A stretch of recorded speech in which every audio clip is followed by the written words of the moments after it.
Bienvenida Isabel una vez más acá al Museo Casa Alejandro García Caturla.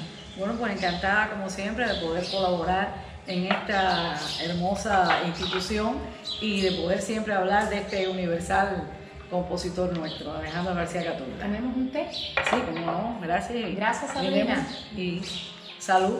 Salud.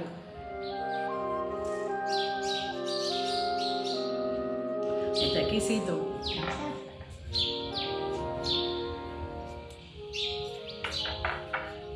Sabri nos puede perfectamente pues un poco hablar ya con los conocimientos que has ido adquiriendo como una joven investigadora de nuestra institución, pues de la figura de Alejandro García Caturla. ¿Qué es lo que más te ha llamado la atención? ¿Qué es lo que más te interesa de esta figura? Bueno, llevo muy poco tiempo en la institución, pero Caturla me ha enamorado. Marcia puede dar fe, a todos nos ha enamorado. De manera especial, porque ha sido una figura contradictoria, por decirlo de algún modo. Realmente. Rompiendo con todos los esquemas de la época. Vivió una vida intensa y lo demostró tanto en lo musical como en su vida privada, siempre con ese amor a lo negro, pero no a lo negro como estética, no como una preocupación común como los demás intelectuales de la época, sino que transgredió eso y entonces lo manifestó en su vida, casándose precisamente con dos mujeres de la raza negra, sentando las pautas, ya estamos hablando de una manera musical, para las bases de un folclore criollo. Creo que ese fue su gran aporte también a la música. Y efectivamente, eso que tú anotas del folclore, podemos conversarlo en toda su obra, en toda la magnitud, tanto en la música para solista como la música de cámara, sinfónica, coral, o sea, que en todo su gran catálogo refresca esa negritud, pero sin maquillaje. Sí.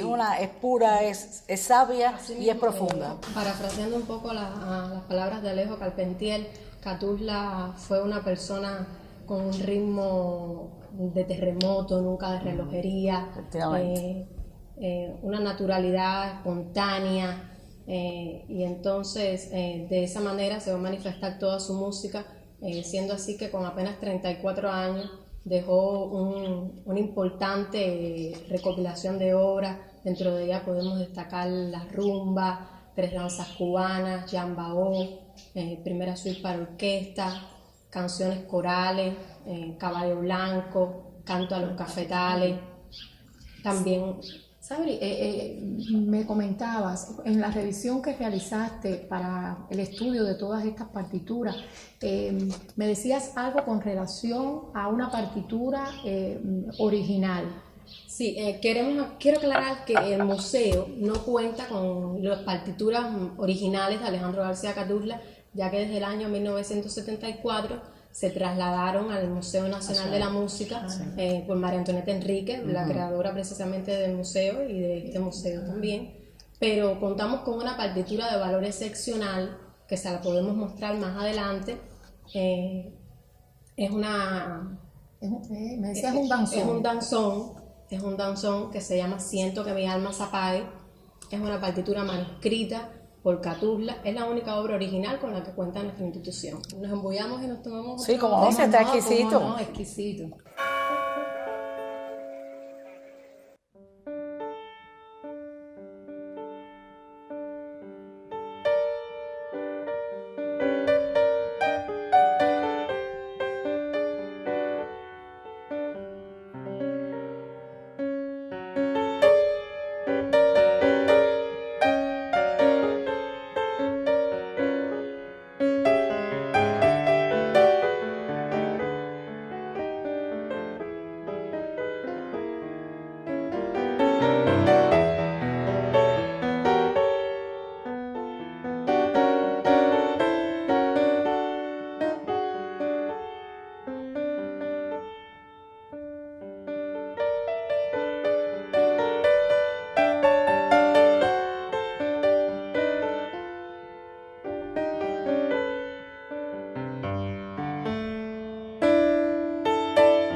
estudiando la vida de Alejandro García Caturla y relacionada con los fondos que se atesoran en esta institución, uno piensa que todo lo ha visto, que ya todo está vencido, pero es que Caturla es tan rico, es tan interesante, que siempre nos va a abrir una nueva brecha en este camino del conocimiento. Por eso llevamos algún tiempo pues relacionándonos muy de cerca con la colección de partituras que atesora la biblioteca de Alejandro García Caturla. Allí, cuando nos adentramos, nos percatamos entonces que podíamos, para estudiarla, ¿no?, sin ser conocedores de música, clasificar aquel gran número de partituras que ascienden a más de 2000 en estos momentos. Podíamos clasificarla en 5 grandes grupos. Hay algunos grupos que estaban ya clasificados por Alejandro García Caturla. Por eso, un primer grupo, nosotros decidimos que lo conformaran 2 tomos que Caturla llamó misceláneas. Fueron encarpetados en el año 1925 y estos 2 tomos atesoran más de 100 partituras de los más importantes compositores, profesora me puede ayudar, de la época, compositores cubanos y también del mundo entero. Pudiéramos estarle hablando de Alberto Villalón, le pudiéramos estar hablando de Amadeo Roldán, le pudiéramos estar hablando del propio Caturla, que escribe danzones en esos momentos, le podemos estar hablando de Eduardo Sánchez de Fuente, de este grupo de creadores son los contemporáneos, que son sus contemporáneos precisamente. Los géneros que abarcan estos 2 tomos, profesora, van desde una criolla, bolero, fox, himnos, cosas que nos sorprenden realmente porque es una gran gama de diferentes géneros. Otro segundo grupo que nosotros también pudimos distinguir allí, Caturla se dio a la tarea de encuadernar una cantidad de partituras, aproximadamente 800 partituras, donde él agrupa a compositores modernos, a todos los compositores, bueno, una gran parte de los compositores modernos que él reconocía en aquellos momentos, y esto lo hace en 8 grandes volúmenes. De igual manera, allí podemos estar hablando de la presencia de la obra de Claude Debussy, podemos estar hablando de Falla, podemos estar hablando de Ravel. Usted me puede ayudar porque son los compositores que, junto con los viajes que Caturla hizo a Francia, pues coincidían en medio de lo intelectual, y eran las partituras quizás que intercambiaban o que se sugerían unos a otros para estudiar y para llegar a ese consenso. Este grupo de partituras las tiene agrupadas a partir del año 1925, 1926 y 1927. Por otra parte, tenemos otro importante grupo, que es aquel conformado por la revista New Music. En esta publicación salían siempre 2, 3 partituras, y estamos hablando de un tomo encarpetado y de más de 100 revistas independientes. Si calculamos esta cantidad, también nos pasamos de más de 200 partituras. Casi 400 partituras. Que da un número muy elevado de partituras de importantes compositores. Estamos hablando entonces de compositores como Nicolás Slonimsky, Carlos Chávez, personas que compartían de igual manera inquietudes artísticas como las de Alejandro García Caturla. Tenemos otro grupo, que es el 4º grupo, que de por sí para mí ya le daría prestigio a la biblioteca musical de Caturla. Estoy hablando, profesora, no sé si usted la ha oído mencionar, de la mejor música del mundo. Sí, la mejor música del mundo es una publicación desde Nueva York, editores de Nueva York, y allí, bueno, pues tenemos una representación extraordinaria de casi todas, esos eran 15 volúmenes y en el museo tenemos 10. Sus propios editores decían que estas fueron escritas para personas de buen gusto y conocedores de la música. Y tenemos un último grupo, no por eso menos importante, para mí muy significativo, porque es aquellas partituras aisladas, sueltas, pero que pudiéramos estar, ahí está la presencia de Caballería Rusticana, que fue la primera ópera que escuchó Catulla, pero esa partitura me llama la atención porque está autobiografiada para su mamá por un amigo en el año 1898. Y esa fue la primera que escuchó Catulla, pero estamos hablando de Madame Butterfly, o sea, aquellas obras muy significativas en la formación de cualquier músico. Pero lo más importante de todo eso es que esta gran colección, como ya dije, que llega tal vez a las 2000 piezas, todas están grafiadas por Alejandro García Catulla. Y esto es un elemento muy aportador para determinar la posible influencia de todo esto en el carácter y la vida de Alejandro García Catulla. Y en su creación, porque sí, se ve que es una biblioteca que no estaba de adorno, sino que estaba trabajada, utilizada, revisada. Por supuesto, y todo eso enriquece todo su catálogo. Interesante. Esta biblioteca es muy interesante para conocer a Catulla. Y por supuesto, abre el camino a investigadores, a musicólogos, a museólogos, a personas interesadas en revisarla, estudiarla y verla desde otra óptica.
comenzamos con mucho frío, pero así creo mismo. Que entre el tecito y el sol ya nos hemos ido aclimatando, ya el calorcito se está apoderando de nosotros. Me voy a quitar la bufanda, con el permiso de ustedes, para sentirme un poco más cómodo. Más cómodo, sí, porque ya el sol... Gracias. Y vamos a escuchar a la profesora.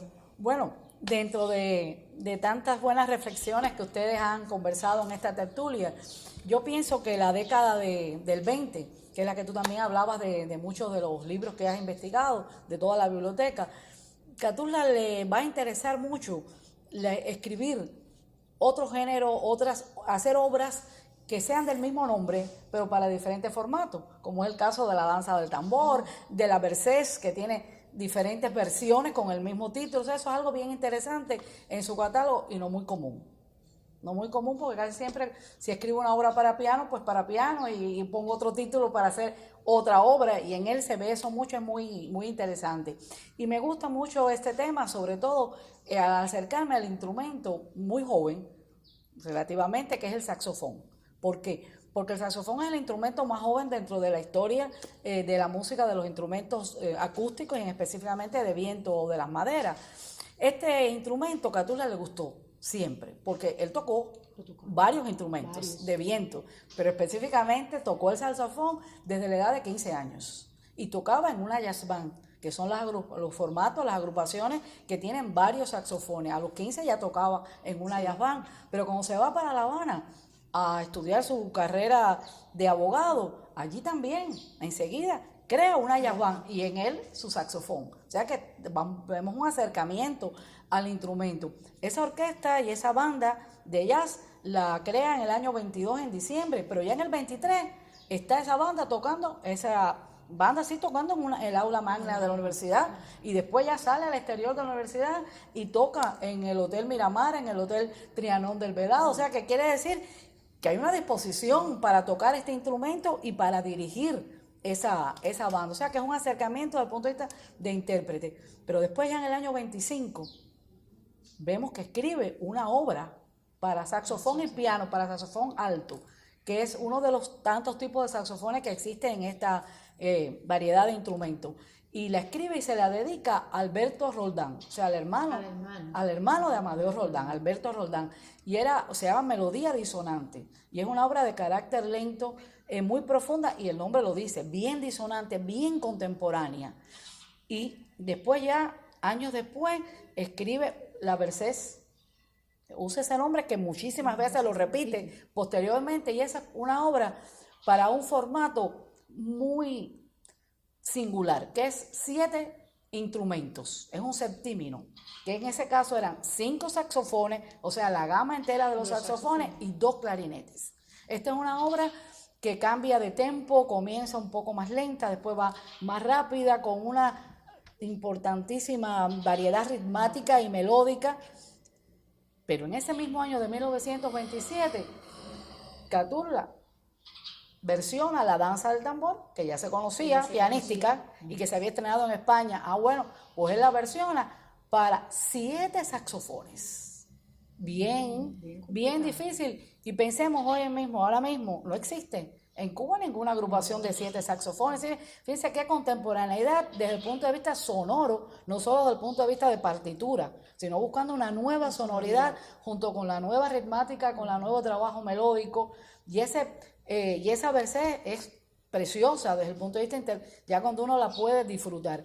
Yo considero realmente que está muy estática el catálogo de Catula desde el punto de vista interpretativo, que la música de Catula le falta mucho socializarla a nivel nacional, a nivel internacional, a nivel provincial, a todos los niveles. No se conoce, toca y se escucha más o menos siempre lo mismo, pero estas partituras que estamos conversando no se ha oído, nunca eso se ha oído actualmente, me refiero en estos momentos, porque sí se ha tocado, sí se ha interpretado estas 3 obras que él escribió para saxofón, pero hace muchos años. O sea que está estático a partir de este momento.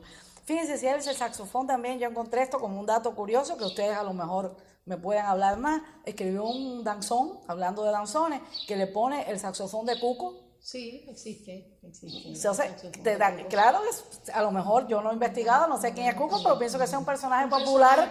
Eso pienso que le ha llamado la atención como lo interpretaba, pero fíjense cómo vuelve a tocarlo. Además, cuando él se acerca a hacer los arreglos para tocar con la orquesta que él cree en Caibarien de la Rhapsody in Blue, el saxofón tiene un papel fundamental en ese escrito, que él transcribe de oído, es algo...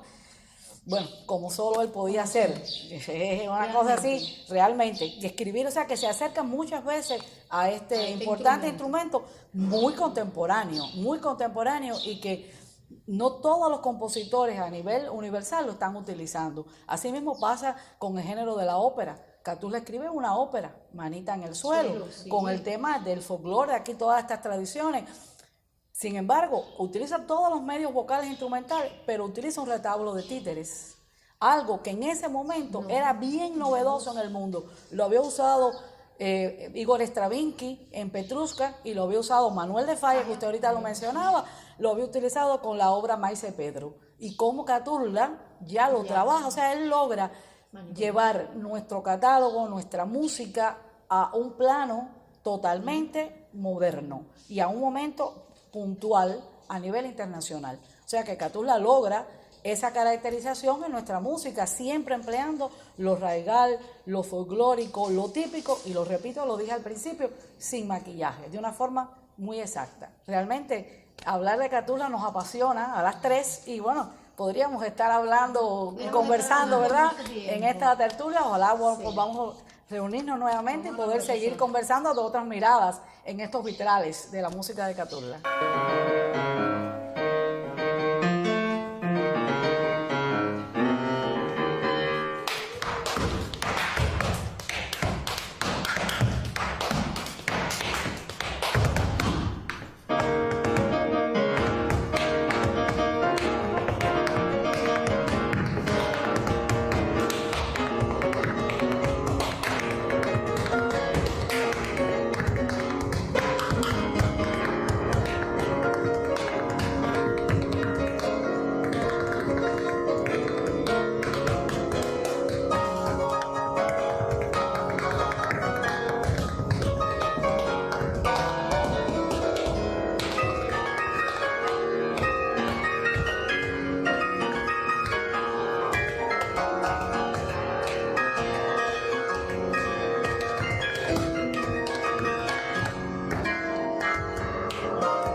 Encontrarnos acá en nuestro museo y nuestro museo y nuestra tertulia de Catulla. Gracias por haberme acompañado, profesor.